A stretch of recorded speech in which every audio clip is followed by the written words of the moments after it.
the Senate.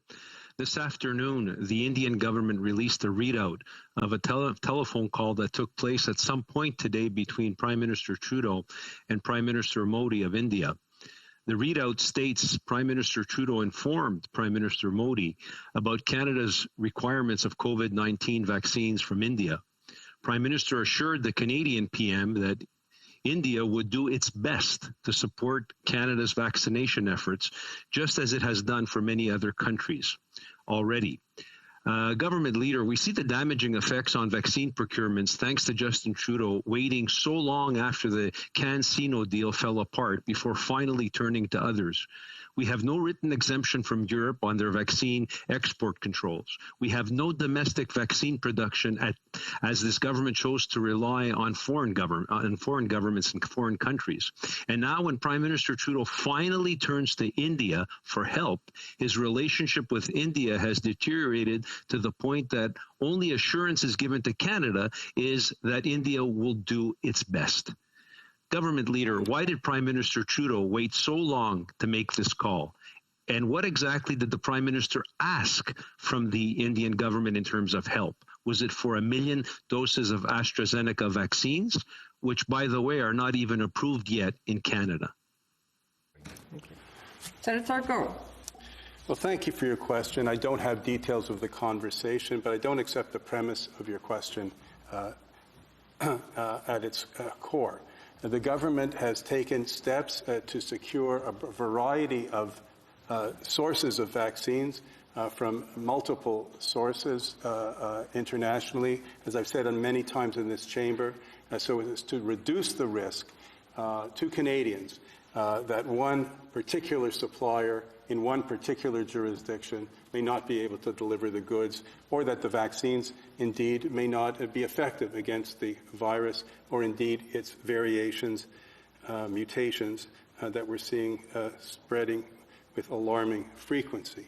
The government continues to work diligently, Minister of Procurement primarily, to secure both vaccines and related equipment for the benefit of Canadians. This is a constant, daily preoccupation. It falls to the Minister of Procurement primarily, and secondarily to other officials, including other ministers, notably the Prime Minister.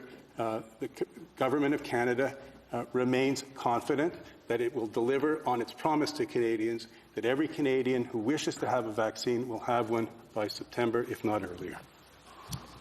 Senator Sakos. Senator Gold, that is precisely the problem. The problem is you don't have information, and as government leader, if you don't have information, imagine the problem for Canadians. I find it curious that the Prime Minister's daily itinerary made absolutely no mention of his call to Prime Minister Modi. And when I checked a little while ago, there was no readout release from Prime Minister Trudeau's office in regards to this call. Will Canadians ever get to hear Prime Minister Trudeau's version of this call? And when will this government start being transparent with information? Senator Go. If I remember the first part of your question, Senator, the call took place today. And I think that it is fair to expect that Canadians will continue to be advised by this government, as they have been, as to how things are unfolding. This government has shared with Canadians the information, good, bad, and indifferent, on a regular basis since the beginning of this pandemic. It has tried its best to keep Canadians informed, and it is doing its best to keep Canadians protected. Senator Martin. Yes, my question for the government leader in the Senate, my next question concerns small businesses, including those that have been impacted in historic Chinatown in Vancouver. So according to CFIB, 1 in 6 small businesses across Canada, or about 181,000 of them, are considering closing permanently. And as we know, many have already closed. As of January 21st, in my province of British Columbia, less than a third of small businesses are making normal revenue, and only 39% are fully staffed. Leader, I've previously raised with you the fact that small businesses which opened in 2020, just before the start of the pandemic, do not qualify for any of the programs brought forward by your government. So, Leader, when will your government fix this gap and allow new small businesses that started operations in 2020 to apply for federal support? Well, thank you for your question. I mean, as this chamber well knows, the government is constantly reevaluating the success, impact, efficacy of its programs. It has, on more than one occasion, come back to Parliament and from the House of Commons to this House of Parliament, the chamber, with revisions to the programs based upon the experience. It continues to be to listen and seek ways to improve the situation. And if any new programs are to be introduced or adjustments to programs or new programs, as soon as they are made public, I will report the details in the chamber. Senator Martin. At the start of 2020, these new businesses began. So now it is 2021, a year later. The finance minister herself in this chamber, as well as that finance committee, said she's aware of this issue and is looking at it closely. But as you know, for small businesses, even one day, 1 week can make that difference. And we see the evidence of it with so many closing. So the new program your government announced on January 26th of this year, the Highly Affected Sectors Credit Availability Program, is also not available to these new businesses that started in 2020. So, Leader, why is your government continuing to exclude new businesses and choosing to ignore their requests for help a year later? Well, the challenge for this government or any government faced with a pandemic of this duration and this depth is to make sure that the assistance is both broad enough to benefit all Canadians and targeted enough to hit those especially in need.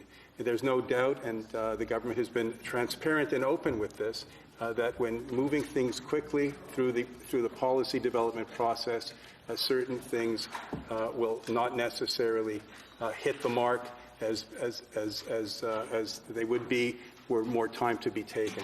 But time, as you correctly point out, is not the friend of small businesses struggling or families struggling. So I would only repeat what the Minister of Finance said. This is seriously under consideration. We are anticipating at some point, and the date I'm afraid I don't know, so can't share, for a budget. And I think Canadians can expect that the budget will contain measures that will continue to help Canadians and businesses get through this difficult time.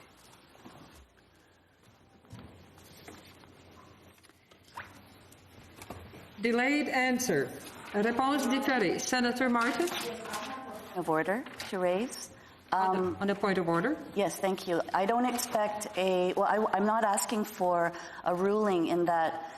I think it's in the rules during QP, we, by tradition, do not raise questions about items that are on the order paper because we can deal with them, especially if it's government legislation.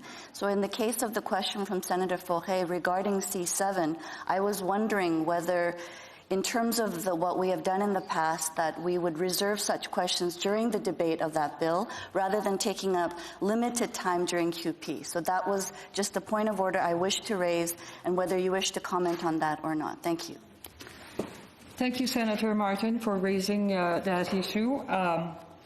It is true that tradition makes that during question period we don't ask question that is related to an issue that's on the order paper, especially at this time where the discussion is quite focused on C7. However, in the rules, it is against the rules to make a statement pertaining to an issue and not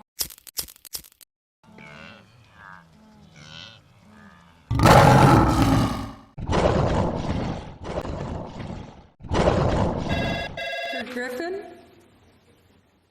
Thank you, Speaker. My question is to Senator Marois in his capacity as chair of the Standing Committee on Internal Economy, Budgets and Administration.